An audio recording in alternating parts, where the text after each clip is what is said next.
Hello everyone and welcome back to the Brightworks and another match of Beyond All Reason, where today we're dropping into Tempest version 3. A match I was very excited to see for a whole bunch of reasons, but obviously and most pressing of course is so that we could take one more look at Legion Navy. It just recently hit the playing fields here, and so everyone's still kind of getting used to it. Ooh, a little bit of chuggies here as we get started in the match here today. This is using an older version of the engine because I'm a little bit late to this replay. That's how quick it's moving recently, so I'm expecting... Oh, hopefully this goes away after a couple of seconds. If it does and you're watching this, then I assure you it got better. If you're not seeing this, then, well, most likely it didn't get very much better. But either way here, we're going to be taking a look at a game that's played here on Tempest. It's a big wide open water map with a couple of lanes for some ground shenanigans along the outer sides as well, meaning this ends up being a very complicated match, to say the very least. There's a lot of weird variety to the build orders, but of course also, we're going to be keeping a very close eye on the early Legion shenanigans. Now, I really am desperately hoping this chugginess goes away, because this looked like a fabulous replay here. I'm hoping and waiting and praying for it to go away at this point. I really need it to, because I'm desperately aching for any good replay showcasing Legion right now. They've kind of been all over the place. Some of the Legion ones are just, I mean, absolute curb stomps because folks just know how to play Legion and other folks don't know how to beat Legion. Sometimes we get a good match every once in a while, though, so I'm hoping that's what it is, and it does seem. I'm just hoping right now that this is gonna be alright. And I think we're okay. Okay. Our red team leader. Over 9,000. Gonna be spawning as an Armada commander in the water. And gonna be playing right alongside the Legion counterparts, Spielus 21. Over on the blue side, the blue team leader spawning in the backline and going for air. It's chicken tikka masala, one of my favorite dishes of all time, of all reason. And then we have Jeff TK going for hovercraft, and we'll get into why this actually might not be as crazy of a play as it might seem for any of you seasoned veterans out there looking at this and wondering who in their right mind goes hovercraft. This might actually be a smarter play than Jeff TK actually, well, then it seems right here, right? I don't know if it's calculated or not, but it might end up actually working out well. And spawning over here, we have Shakti, the Cyan hero, going to be playing in Cortex Cyan. Very odd to see that coloration. So as many of you know, Legion boats include their primary frigate as a torpedo launcher boat. And in fact, we're probably going to see one. Yep, there it is. It's the Argonaut.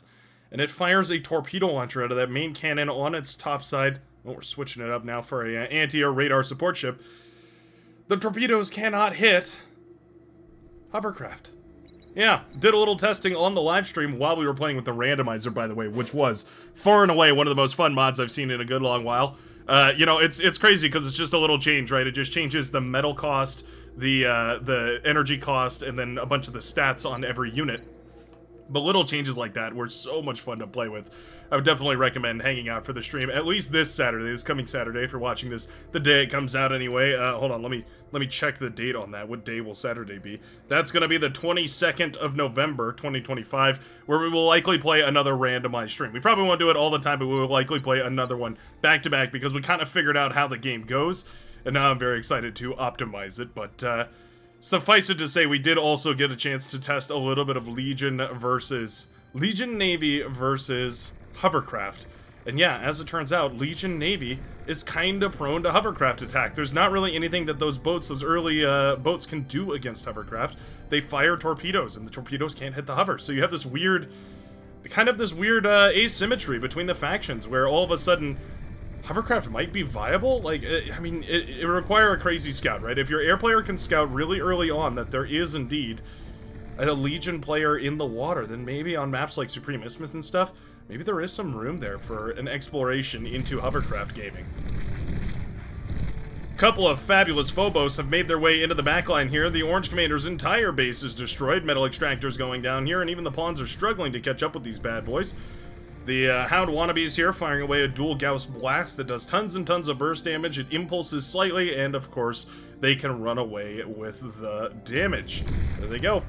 Running past the defenses here into the backline, and just like that, the Orange Commander is forced to figure out how on earth they want to rebuild all this. They can rebuild with the con in the back, of course, that's not too bad, but it's going to take time, and all the wind turbines are dead as well, so we're actually not struggling for energy quite as bad as I thought we were. Do we have, like, panic solar panels or something? I actually have no idea where the Orange Commander's energy is coming from. Oh, it's a cheeky resbot eating up some trees. Okay, that'll work. That will work. Some really weird dichotomy between the Legion ships and the other ships.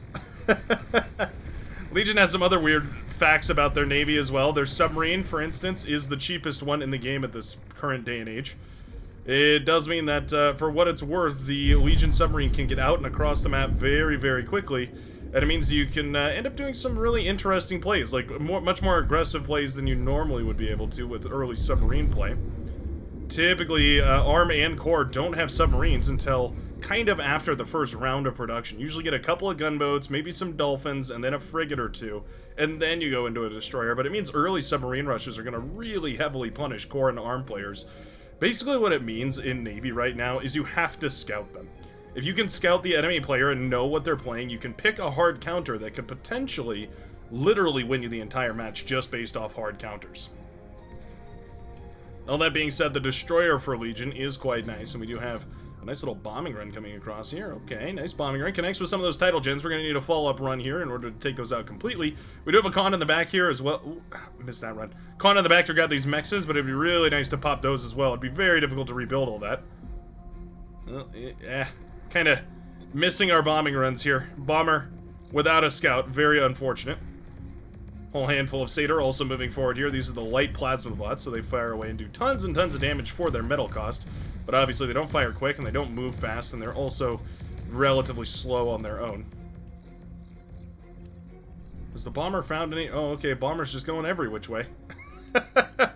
Okay, bomber eventually shot down here. Brown Commander, meanwhile, going for a T2 lab on no build turrets.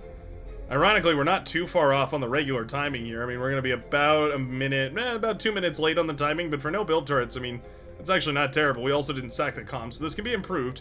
This certainly can be improved if we're just going to go for raw tech, but I have a suspicion that we put it here hoping that the Maroon Commander would be contributing a little bit, but I actually have no idea if that's true or not, whether they actually have. Torpedo launcher takes down one of the frigates. That was its job, so it's, I would say, well accomplished. Over 9,000. Using the comm on the front line is a little bit of mobile harassment.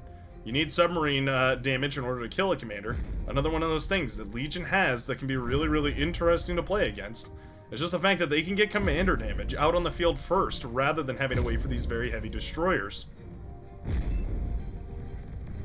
Legion has a strong history of reinventing the wheel, sometimes unnecessarily, sometimes for their benefit. Their Legion Navy has basically been no different.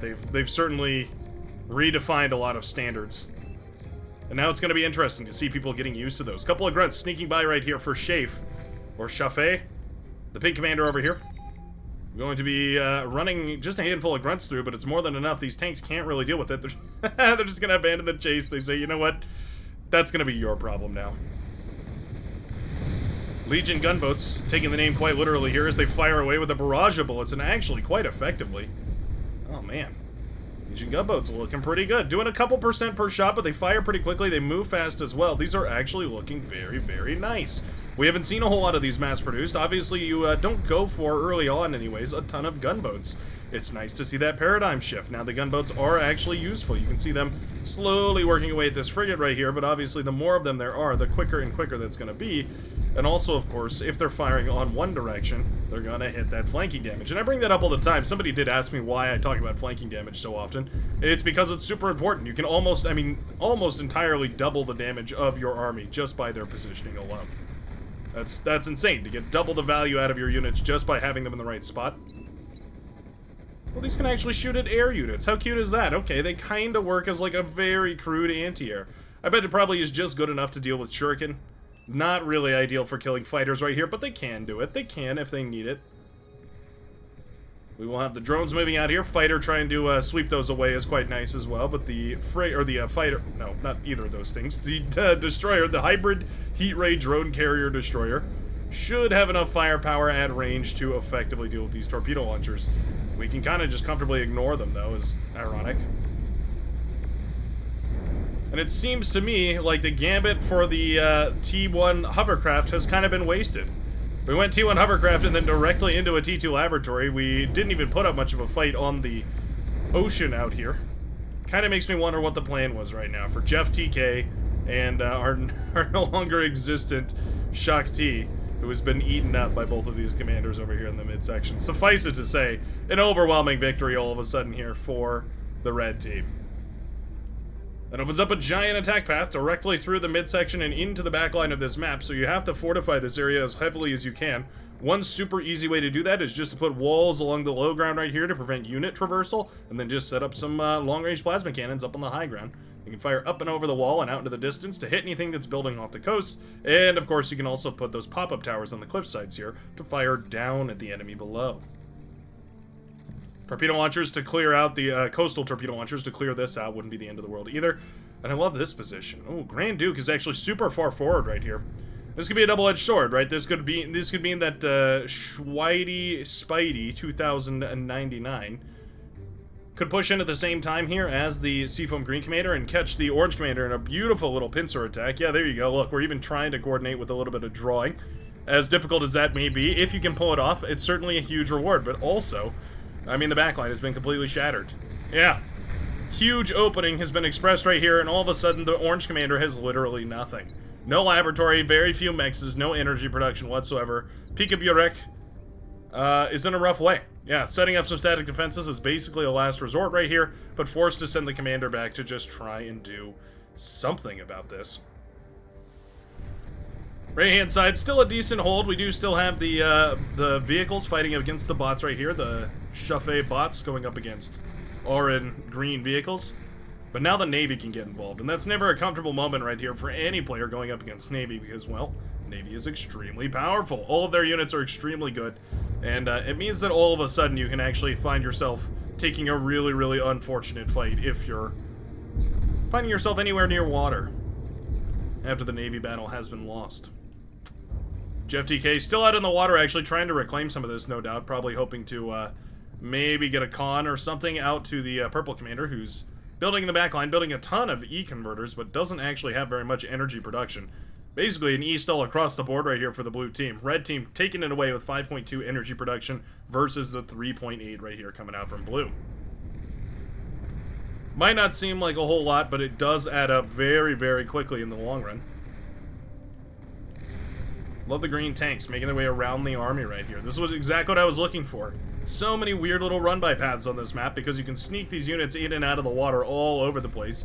And just like that, we've seen a huge shift over on this side. Meanwhile, the Green Commander goes down on the right-hand side as the Navy manages to snipe the comm. That's exactly what I was saying. The Navy can be so tricky because they can move in and out so quick, but they also have tons of HP and loads of firepower. They can be a really huge pain all of a sudden and disappear just about as quick. Decurion tanks moving in now. They're going to be gaining the benefit of close range here as they start firing away with their rapid-fire cannons. Build power goes down in the backline right here for the pink commander. E-converters pop as well, and the wind turbines are going down too. Okay. The damage here is not insurmountable, but it hurts quite a lot. Chaffee is at the very least going to be forced to pull some units back and reestablish the front line. We have a con up on the front, so it wouldn't be the end of the world to just move a lot of that forward. But now we're fighting tooth and nail to just barely keep anything out of our backline. Blue team in a really unfortunate spot here. Did we die to a laser turret? Wow, that's a lot of damage on a laser turret. I'm going to go ahead and guess right here that the Seafoam Green Legion Commander is taking a faceplant into the pool at the behest of one LLT firing away right there. Maybe some of these units as well. They're pretty badly banged up. Pick up your wreck, making a very good situation out of a very bad one. My goodness, why on earth haven't we killed this commander yet? We have... I'm just gonna throw a number out in the dark here, but I'm gonna guess is about 3 times as much. About 5,000 metal worth of units right here, going up against about 2,000. Okay, so about double the metal in units right here for the Seafoam Green Commander. Tons of these gunships here to help clean up those, so that's quite nice. Indignus doing the very most to try and keep all this up and running. Little hero metal extractor under the water right here, by the way, for Shakti, who's been relinquished to a little base off the coast right now, trying to reestablish themselves as a prime coastal support city, going for some res bots, some wind turbines, E-converters, all that good stuff. Jeff DK actually rebuilding into the Navy. Okay. I appreciate the ambition. We are definitely trying to make the most out of this here, but this is what we call a comeback spot right here. Yeah, for the blue team. They're going to need a pretty good play in order to get back into this one. Torpedo launchers putting in some good work here, though, I will say. They are one of the defenses of all time, and they do pretty well for themselves. These torpedo frigates, by the way, don't do very much damage to commanders. They're scary because they can harass commanders, and you can see it's about 2% per shot, but over time, they actually don't do nearly as much as you would think. And so at the end of the day, Jeff TK actually just defended this perfectly. Basically lost nothing. None of the actual eco went down right there, and was hand-delivered thousands of metal. 2,500 metal just dropped right on the front door here of the powder blue commander. Well, you know what? If there were ever a way to make it work, this would be the way to make it work. Okay. Air now colliding here with the mosquitoes. And as those mosquitoes fall, so too does the red air advantage, at least in terms of cleaning up run-bys. To me, that immediately screams that we should probably start looking to invest once more in sending more and more of those Phobos or other fast assault units through the lane here. We do have, by the way, one of these Octeris, the long-range cluster artillery vessels, firing out into the distance with its double cluster projectile cannons, doing tons and tons of damage at, of course, ridiculously long range. That's its entire specialty. We've got a bulwark coming up over on this side. My goodness. Double gauntlet up to push back the front line right here for ball lightning, and why not make it a triple? Yeah. 1, 2, and 3 gauntlets firing away into... 4 gauntlets firing away into the distance! My goodness, he learns how to count today, ladies and gentlemen. The 4th gauntlet has arrived as we get it underway. What are we at? About 79, 80% of the way through the 4th gauntlet. Ball lightning certainly has a favorite static defense, and it's the worst one.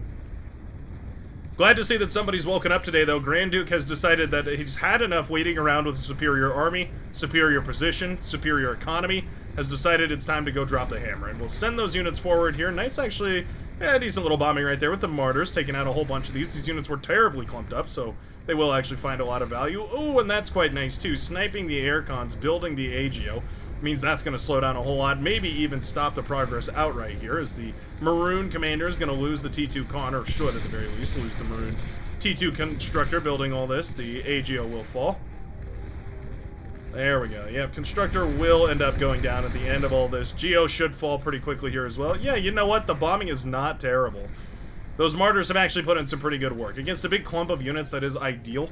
And now, yeah, we have Indignus going for a bot lab, air lab, and vehicle lab, all in the works to try and shut down this little T1 push. Okay. Counterattack immediately. What does the green commander do? Does he go to kill the orange commander? No. No. Does he go to save the Seafoam green commander? Not really that either. We're actually chasing this army, and I do think it means that we're going to lose the entire backline. All of a sudden, yep, the orange commander makes the move. Ah, brilliantly played. Pick up your wreck. This was your game to lose, instead choosing to win it here by taking some fabulous trades, despite the Seafoam Green Commander trying to win this one, has actually managed to resist that quite nicely here. Excellent work by the air player, supporting that, of course. The Mosquitoes made it super annoying to push in, couldn't really get a ton of value, at least not long term. And now we have the Orange Army trading out really, really nice back here. No reinforcements because the Octeris did kill the laboratory. Orange units to follow all this up. Our backline has been asleep at the wheel, trying, well, not really asleep, more so in the water. We've been building ducks and other economy to try and save all this. And you know what? For what it's worth, that is a giant Navy dead in the water right there. So kudos here to the Purple Commander for at the very least saving the Navy. Trying to set up some static defenses here to make it awkward to push as well. Need a radar tower. Across the board, still a rough situation for the red heroes. The red underdogs. Pardon me, for the blue underdogs. The red guys are certainly in the lead. One of the wonderful things about ducks, though, they're quite amphibious, so they can transition from water to land, and it does mean that they're going to actually be able to clean all this up relatively easily.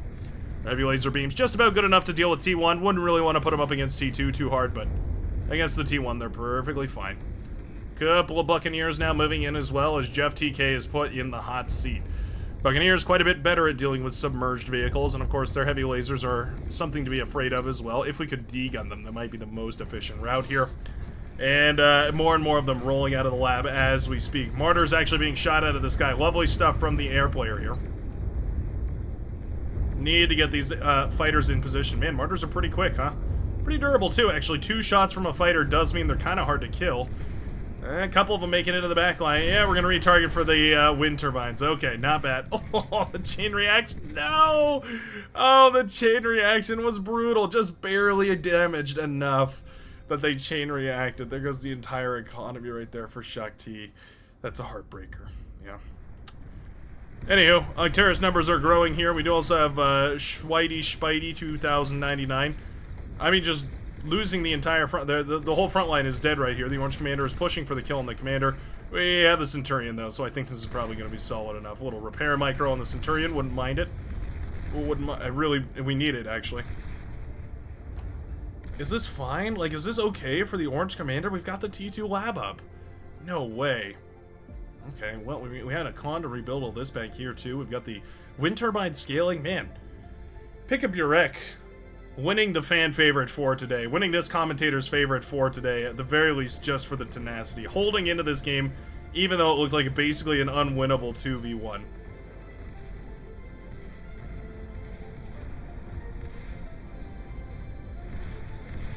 Playing it smart, too. Using the units strategically. Waiting for units to be out of position. Saw the army move forward. Said, Green's not going to react. I have time to send the thugs forward. And completely swept away an entire player back here. That's just fantastic. Excellent gaming. Submarines underneath the waves. We have the Arcturus and the Buccaneers up above. The Ducks are the best submarine in the game, so very, very difficult to deal with. As we also have destroyers. Oh, look at that. Rarely used right here, but the Twitchers can, technically speaking, produce destroyers, the oppressors. They can also make ducks, which is actually kind of cool, but they can make destroyers, which are obviously incredibly powerful. Even a destroyer army up against T2 can still win. I kind of love it. Like, this is actually kind of working out great here for the Purple Commander. It's also necessary. If this area goes completely neglected and all of this is exposed, all of a sudden you're in a really, really rough way in terms of trying to protect your coastline from harassment. Sheldon numbers growing over here on Picky Burek's turf, as we do still have the Commander out in front. That becomes riskier and riskier as time goes on. We do have a Fat Boy being chilling in the backline right now. Schweity Spidey, nor the Fat Boy getting in on the action here. I don't know what we're waiting for exactly, but neither one of them going to be doing anything. There we go. Okay, Fat Boy on the move. Actua! Firing away those fat globules into the distance. We need a little micro, though, yeah. Oh, there we go. Okay, fires at the Commander. Beautifully done. Hey, takes out some of the Sheldon, too. That's a wonderful connection. Fat Boys do have enough range that they can kind of hit Sheldon, basically just because of their AoE damage. It's so wide. If you fire away into the distance, you can most of the time clip Sheldon with this bad boy. It's the hero the left side of this map needs desperately. The Seafoam Green Commander has been reduced to a single T2 con that's going to take ages to rebuild from. Grand Duke. Down to nothing. Sheldon firing into the distance here as well. Maces. What can you say about Maces? They're good for the first 6 minutes of the game. Fat Boy here making a resounding impact on the front line there. There goes several thousand metal, probably about 2,000 metal worth of Sheldon. These are $400 a piece. We just watched about 8 of them go down, so probably, wow, almost 3,000 metal worth of Sheldon, something like that.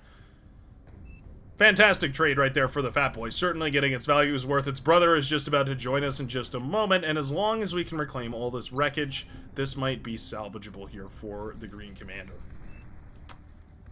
Against Fat Boys, typically you want a lot of little units that are basically all sacrificial. Bunch of pawns, bunch of ticks, bunch of grunts, or, of course, the most powerful unit in the entire Cortex Laboratory, the Fiend. Only 200 metal a pop, and of course very fast, super high damage. Makes them ideal for taking out those big targets that have a super long cooldown, as long as you spread your units out. Make sure that they're not clumped up so that AoE effect is minimized.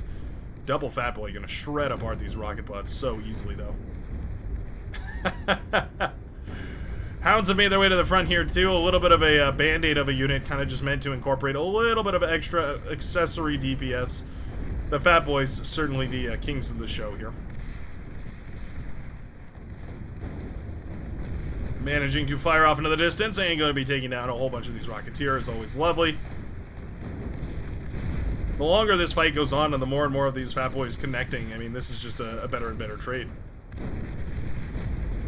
You have a little bit of friendly fire. Lazarus moving in to steal the show. I mean, I don't even mind it. By this point, they already have reclaimed their value, so it's not the end of the world. Sheldon in a little bit of trouble. Hounds firing away now. No radar or radar jammer. That's the only way to include this, or improve this composition, rather.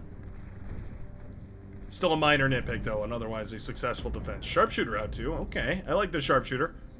One or two sharpshooters can definitely give you a very competitive edge. Looks like we've had the, the Seafoam Green, or Powder Blue Commander, rather, Jeff TK, has gone down in the water. Wouldn't mind seeing, you know, a little bit of this economy offloaded here. Just give that eco back to the Seafoam Green Commander, or the Powder Blue Commander. Either of them. Any of them. It's just a lot to micro. Feels like a lot of static defenses have been invested over here. We're going for goblins. Better option usually is to actually go for the vehicle lab. Not that it makes the biggest difference in the world. These are 25 metal a pop, the vehicle spam. This thing, the wheelie, is also 25 metal a pop. It's just a whole lot faster and has a little bit more vision range, I do believe. Looks like red team is looking to win this game. We're going to try and close it out here with the king of battleships, the Epoch. 20,000 metal, 190,000 energy, and with enough range to take out basically every base from the key position here on the map. Right about where the T2 lab here for the purple commander has been plopped down.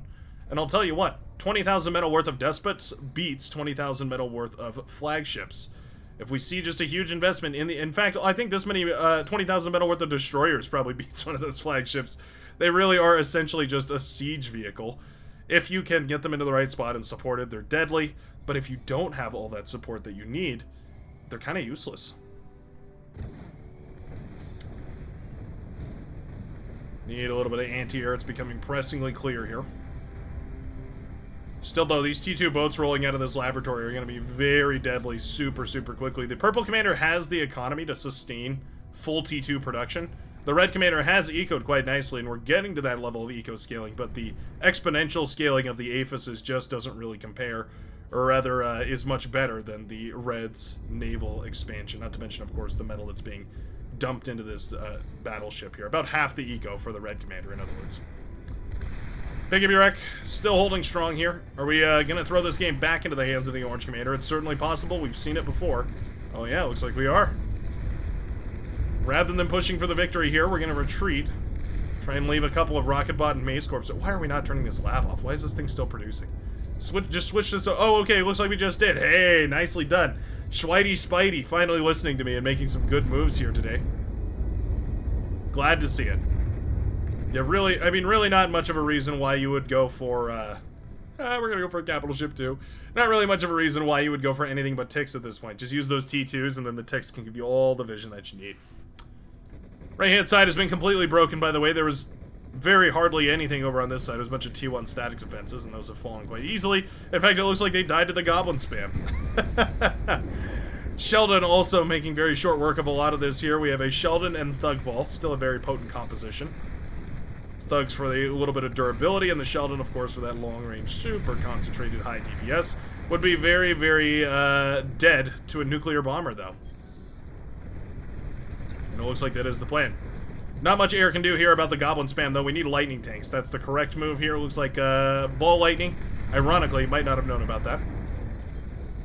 Oh, nice spreads here, though. Yep, nice spreadies, nice splitties here on the Pink Commander's forces. Does mean that the nuclear bomber won't get the connections it was hoping for. As long as these units are spread out, there is actually not a lot the bomber can do. It has a big AoE, but it's just not big enough that it's going to be able to kill all of this, at least not quickly enough.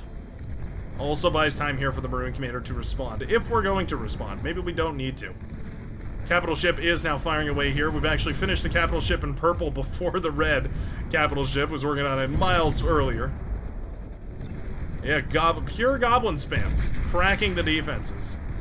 Fantastic. Gunships in the air quite a bit nicer, quite a bit easier for targeting down specific units than the nuclear bomber is in this context. Well, this has rapidly turned into a capital ship versus capital ship kind of a war.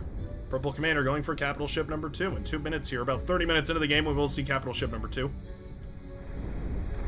Catapult out here for... Oh, took out one of their own fighters. Catapult here for the Orange Commander now firing away. Did we actually get a T3 lab? No, we just were handed this from a teammate, weren't we? Who has T3 back here? Looks like it was the Brown Commander. Going for fusion scaling. Any amount of scaling is good at this point, so I don't mind it.